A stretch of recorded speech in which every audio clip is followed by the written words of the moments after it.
Welcome back guys.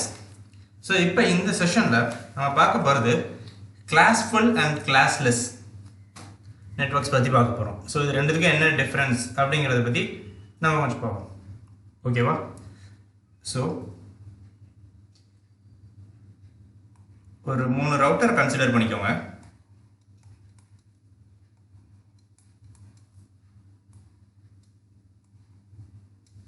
ஓகேவா? So இந்த router வந்து router A, router B, router C. ஓகேவா? So இப்போ இந்த routerல ஒரு particular IP வச்சுக்குவோம். 1.0/24ங்கிற ஒரு subnet. ஓகே, router C லயும் ஒரு subnet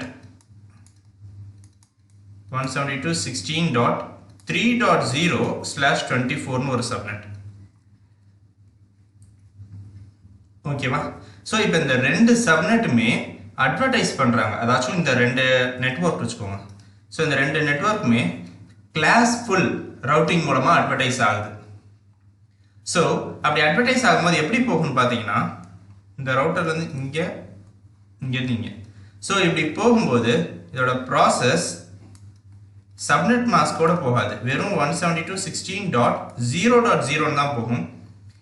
இங்க இருந்து போகும்போது 172.16.0.0 தான் போகும். இதுல யூஸ் பண்ணக்கூடிய இதுல நம்ம கான்ஃபிகர் பண்ணிருக்க subnet mask போகாது. இதுக்கு டிஃபால்ட்டான ஒரு subnet mask கூட தான் போகும். ஓகேவா? சோ அதனால தான் நான் subnet mask கூட போகாதுன்னு சொன்னேன். subnet mask கூட போகணும்னா நம்ம மேனுவலா கொடுத்த subnet mask ஐடென்டிஃபை பண்ணி போனா தான் அது subnet mask கூட போகுதுன்னு எடுத்துக்க முடியும். சோ இங்க அப்படி போகாம அது டிஃபால்ட்டான ஒரு subnet mask கூட தான் போகும். சோ அந்த டிஃபால்ட்டான subnet mask எதுல இருந்து எடுப்பாங்கன்னா என்ன டைப் ஆஃப் கிளாஸ் இந்த IP, ஓகேவா? இங்க இதுல இருக்கக்கூடிய IP என்ன கிளாஸ் ரேஞ்சில வருதோ அதுக்கு யூஸ் பண்ணக்கூடிய டிஃபால்ட்டான subnet mask தான் யூஸ் பண்ணிக்குவாங்க. ஃபார் எக்ஸாம்பிள் இங்க கிளாஸ் A நெட்வொர்க்கோட IP இருந்தா அது /8 அப்படிங்கிற ஒரு சப்நெட்ல போகும். அதே இது கிளாஸ் B இருந்துச்சுன்னா /16, கிளாஸ் C இருந்தா /24.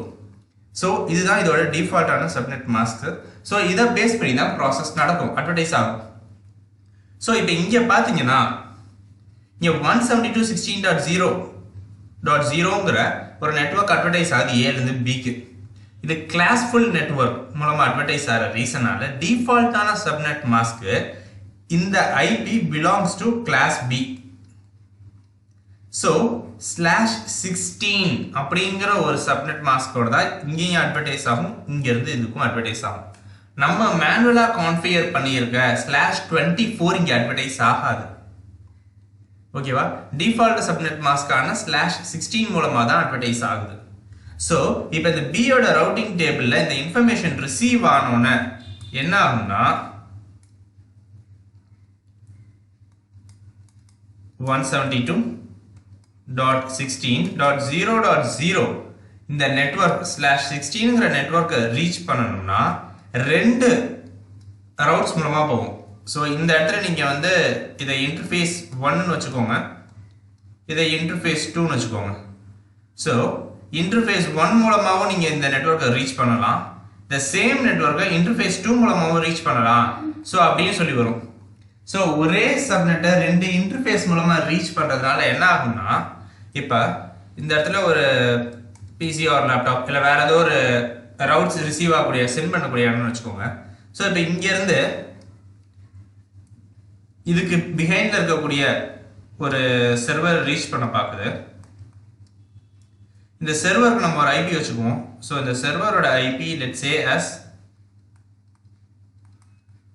172.16.3.10/24 அப்படிங்கிற ஒரு IP ல இங்க ஒரு சர்வர் இருக்கு. சோ இங்க இருக்கக்கூடிய ஒரு கம்ப்யூட்டர் அந்த சர்வரை ரீச் பண்றதுக்கு பாக்குது. சோ இப்போ என்ன நடக்கும்னா இந்த ரவுட்டர் B க்கு ரிசீவ் ஆயிரும் பாக்கெட். ரவுட்டர் B க்கு ரிசீவ் ஆனோனே ஆட்டோமேட்டிக்கா ரவுட்டர் B அதோட ரூட்டிங் டேபிள பார்க்கும். இந்த சப்நெட் இருக்கு 172.16.0.0 தான் இருக்கு. இந்த நெட்வொர்க் இது கவர் ஆகும். பட் ரெண்டு இன்டர்ஃபேஸ் மூலமா அந்த ரவுட் போற மாதிரி இருக்கும். சோ அதனால என்ன ஆகும்னு பாத்தீங்கன்னா லோட் பேலன்ஸ் ஆகி சென்ட் ஆகும். ஸோ ஒரு பேக்கெட் இந்த பக்கம் போகும், இன்னொரு பேக்கெட் இந்த பக்கம் போகும். ஸோ இதனால உங்களுக்கு பேக்கெட் ட்ராப்ஸ் ஏற்படும், ஒரு ப்ராப்பரான ரெஸ்பான்ஸ் கிடைக்காது. ஸோ இது வந்து ஒரு ரியல் டைம் என்விரான்மெண்ட்ல மிகப்பெரிய இஷ்யூஸை கிரியேட் பண்ணும். ஓகேவா? ஸோ இதுதான் கிளாஸ்ஃபுல் நெட்வொர்க்கோட ப்ராசஸ் அண்ட் இஷ்யூஸ் என்னெல்லாம் இருக்குங்கிறது. கிளாஸ்லெஸ் ரவுட்டிங்காக இருந்தால் என்ன ஆகும்னு பார்த்தீங்கன்னா, இந்த ரவுட்டர் சிலேருந்து இந்த அட்வர்டைஸ் ஆகும்போதே இந்த /16க்கு பதிலாக /24 அதாச்சும் நம்ம மேனுவலாக கான்ஃபிகர் பண்ணியிருக்க சப்நெட் மாஸ்கோட சேர்த்து அட்வர்டைஸ் ஆயிரும். ஸோ இங்கேயும் நம்ம மேனுவலாக கான்ஃபிகர் பண்ணியிருக்க /24ங்கிற சப்நெட் மாஸ்க் மூலமாக அட்வர்டைஸ் ஆயிரும். ஸோ இப்படி அட்வர்டைஸ் ஆகிறதுனால என்ன ஆகும்னு பார்த்தீங்கன்னா, உங்களுக்கு இந்த /24ங்கிறனால ஃபர்ஸ்ட் 3 பிட்ஸ் அது கன்சிடர் பண்ணும். ஓகேவா? இந்த ஃபர்ஸ்ட் 3 பிட்ஸை பார்க்கறதுனால உங்களுக்கு 2 ரவுட்டிங் என்ட்ரியா கிரியேட் ஆயிரும் instead of 1. So 2 routing entry create ஆகும்போது உங்களுக்கு இந்த ரவுட்டர் பியோட ரவுட்டிங் டேபிள் எப்படி இருக்கும்னா 172.16.1.0/24 இன்டர்ஃபேஸ் 1ம் 172.16.3.0/24 இன்டர்ஃபேஸ் 2 மூலமாகவும் போ அப்படின்னு சொல்லிடும். ஸோ இதனால இப்போ இங்கே இருக்கக்கூடிய இதே கம்ப்யூட்டர் இப்போ இந்த சர்வரை ரீச் பண்ண பார்க்குதுன்னு வைங்க, இந்த 1.3.10ங்கிற சர்வரை ஆட்டோமேட்டிக்காக இந்த இன்டர்ஃபேஸ் 2 மூலமாக மட்டும்தான் பேக்கெட் போகும். இன்டர்ஃபேஸ் 1க்கு போகவே போகாது. ஏன்னா ரவுட்டிங் டேபிள் என்ட்ரியில் ரெண்டும் ஸ்ப்ளிட் ஆயிரும். ஓகேவா? ஸோ இதுதான் நம்ம கிளாஸ்ஃபுல் நெட்வொர்க்குக்கும் கிளாஸ்லெஸ் நெட்வொர்க்குக்கும் இருக்கக்கூடிய ஒரு டிஃப்ரென்ஸ். ஸோ கிளாஸ்ஃபுல்ல இந்த மாதிரி இஷ்யூஸ்லாம் வரதுக்கு வாய்ப்பு இருக்கு. டிஃபால்ட் சப்நெட் மாஸ்க் மட்டும் தான் அதை எடுத்து அட்வர்டைஸ் பண்ணும். நீ அந்த ஐபி ரேஞ்ச் என்ன கிளாஸஸ்ல இருக்கோ அந்த சப்நெட் மாஸ்கை போட்டு அட்வர்டைஸ் பண்ணிடும். பட் உங்களோட கிளாஸ்லெஸ் நெட்வொர்க்ல நீங்க வந்தீங்கன்னா உங்களுக்கு நீங்க மேனுவலா கான்ஃபிகர் பண்ணிருக்கக்கூடிய சப்நெட் மாஸ்க் மூலமா அட்வர்டைஸ் பண்றதுனால உங்களுக்கு மோஸ்ட் அப்ரோப்ரியேட் ட்ராஃபிக்ஸோட போகும். ஓகே, ஸோ இப்போ நெக்ஸ்ட் கொஸ்டின் என்னென்ன ரவுட்டிங் ப்ரோட்டோகால்ஸ்லாம் உங்களுக்கு கிளாஸ்ஃபுல் கிளாஸ்லெஸ் சப்போர்ட் பண்ணும் அப்படிங்கிறத பார்ப்போம்.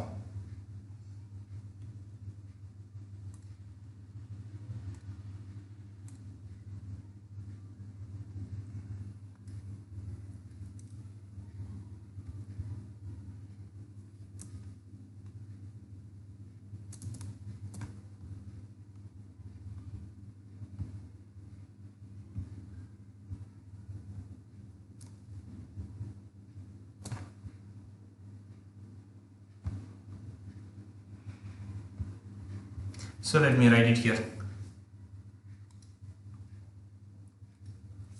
So நம்மளோட IGP protocol first நம்ம பார்ப்போம். So IGP routing protocol வச்சு தான் இப்போ நான் அதை எக்ஸ்பிளைன் பண்ணுறேன். ஸோ உங்களோட இன்டீரியர் கேட்வே ரவுட்டிங் ப்ரோட்டோகால்ஸ்லாம் பார்த்தீங்கன்னா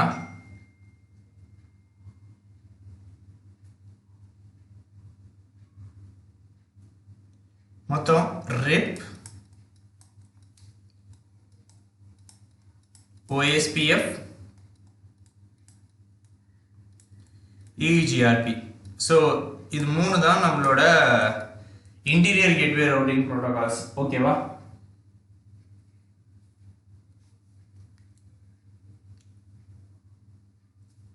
இதில் இந்த RIPக்கு மட்டும் 2 மேஜர் வெர்ஷன்ஸ் இருக்கு. ஒன்று வெர்ஷன் 1ன்னு சொல்லுவோம், இன்னொன்று வெர்ஷன் 2ன்னு சொல்லுவோம். சரி, இப்போ நம்ம கிளாஸ்ஃபுல் அண்ட் கிளாஸ்லெஸ்க்கு வருவோம்.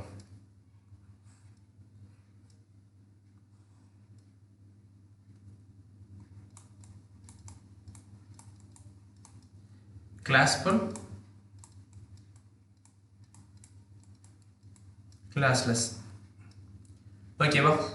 ஸோ கிளாஸ்ஃபுல்லுங்கிறது நான் ஏற்கனவே சொன்ன மாதிரி உங்களோட டிஃபால்ட் சப்நெட் மாஸ்க் மட்டும்தான் அட்வர்டைஸ் பண்ணும். ஸோ அதை ஞாபகம் வச்சுக்கோங்க.